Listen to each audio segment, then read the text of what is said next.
গণসার্বভৌমত্ব মানে জনগণের কাছে ক্ষমতা থাকা, জনগণের কাছে ক্ষমতা ফিরিয়ে দেওয়া, এটাই এই জুলাই গণ-অভ্যুত্থানের মর্ম।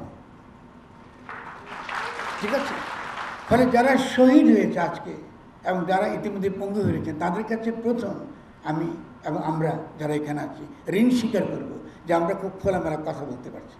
আজকে কিন্তু আমার পাশে যারা অত্যন্ত শ্রদ্ধাভাজন অধ্যাপকরা আছেন, বিজ্ঞানীরা আছেন, তারা কিন্তু এত খোলামেলা কথা বলতে কিন্তু পারতেন না 5 বছর আগে। আমি ঠিক বলছি, পারতেন না কথা বলতে। ফলে এই যে মুক্ত যে পরিবেশটা আমরা তৈরি করতে পেরেছি এবং তার ব্যবহার করছে, তার জন্য আমাদের বিজ্ঞানীরা যারা আমার কাছে গেছেন, প্রথম আমি তাদেরকে বলেছি আগে আমরা নিজেরা এডুকেটেড হই রাষ্ট্র কাকে বলে এবং রাষ্ট্রের সঙ্গে বিজ্ঞান চর্চার সম্পর্কটা বুঝি, তাহলে কিন্তু আমরা বুঝাতে পারবো, লড়াইটা করতে পারবো। আপনাদের লড়াই জুলাই গণ-অভ্যুত্থানের লড়াই থেকে আলাদা কিছু না,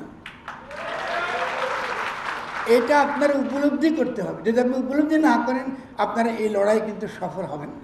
8ই অগাস্টে গিয়ে আমরা যখন শপথ নিলাম, আমরা শপথ নিয়েছি পুরনো ফ্যাসিস্ট সংবিধানের অধীনে, পুরনো যে সকল আমলাতন্ত্র যারা আপনাদেরকে বিদেশে নিতে দিতে চায় না, যারা রূপপুর প্রকল্প বানায়, যারা চুরিদারি করে, লুট করা ছাড়া তাদের সামনে আর করে কিছু নাই, এরা কিন্তু আবারও সংবিধানের নামে আপনাদেরকে আবারও দাসে পরিণত করেছে। গণসার্বভৌমত্ব এবং জ্ঞান উৎপাদন মানে জ্ঞান উৎপাদন করবার ক্ষমতা, এটা পারস্পরিক, একটাকে বাদ দিয়ে আরেকটা হয় না। মানে আপনার যদি সেই গণক্ষমতা না থাকে, গণক্ষমতা আপনি তৈরি করতে না পারেন, রাষ্ট্রের রূপে তাকে যদি আপনি প্রতিষ্ঠিত করতে না পারেন, আণবিক এই পারমাণবিক শক্তি কমিশন এই প্রতিষ্ঠান কখনো স্বাধীনভাবে বিজ্ঞান চর্চা করতে পারবেন না। আমাদের দেশে যে সকল রূপান্তরগুলো হয়েছে, পলিটিক্যাল রূপান্তর, রাজনৈতিক রূপান্তর, সেখানে সেনাবাহিনী ভূমিকা রেখেছে, কু করছে, গণ-অভ্যুত্থান করেছে। কারা? অধিকাংশ সময় সেনাবাহিনী। সে পাকিস্তান আমল থেকে দেখেছেন একটা পর একটা হয়েছে। কিন্তু 80-র পরে এই যেটাকে আমরা এই বলি যে আন্তর্জাতিকভাবে সাম্রাজ্যবাদ বলি না, বা আপনারা বাম বলে গালিগালাজ করানোর সময়, যে নিয়ে বামরা বলে সাম্রাজ্যবাদ, কিন্তু তার একটা গুরুত্বপূর্ণ বুঝতে হবে যে পরাশক্তি নামে একটা শক্তি আসলে আছে।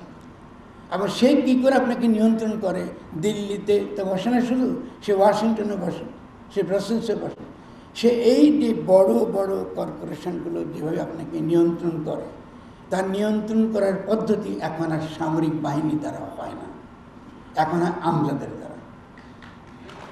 কেন? একজন আমলাকে যদি আপনি বিদেশ থেকে তার একটা টিকিট দেন তার ফ্যামিলি সহ, সে অনেক কিছু চুক্তি করে নিয়ে আসে প্রকল্প।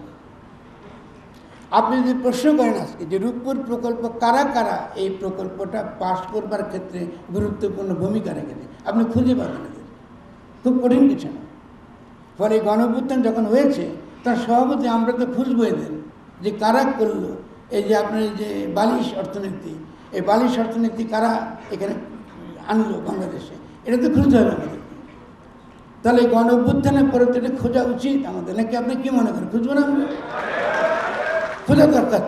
তাহলে যদি আমরা না খুঁজতে পারি এবং তাদেরকে যদি তাদের যে সব দুর্নীতি তারা করেছে এবং দেশকে ভয়ানকভাবে বিপদের মধ্যে ফেলে দিয়েছে, এদের তো বিচার হতে হবে, এদের তো বিচার হতে হবে। কারণ এটা তো সিম্পলি ধরুন আজকে এই এই এই কমিশনটাকে এটাকে অকার্যকর করে রাখার ব্যাপার তো না, এত সিম্পলি।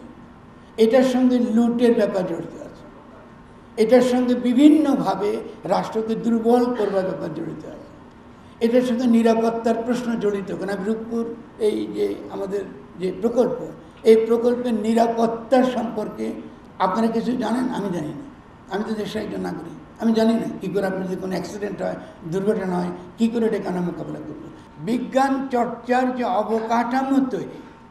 অবকাঠামো তৈরি করবার যে সকল উপাদান আমার দরকার, সে সকল উপাদান তো আমাকে তৈরি করতে হবে। তার প্রথম উপাদান হচ্ছে মানব সম্পদ উন্নয়ন। তো আমরা মানব সম্পদ উন্নয়ন করতে পারি একমাত্র বাইরে যারা, আমার টেকনোলজিটা আমার নাই, বাইরে একটা দেশে সেই টেকনোলজি আছে, যদি সেই টেকনোলজি সে শিখে আসে, তাহলে সে শিখে এসে অবশ্যই সে আমার এখানে পরবর্তীকালে সে আমাকে সহায়তা করতে পারবে।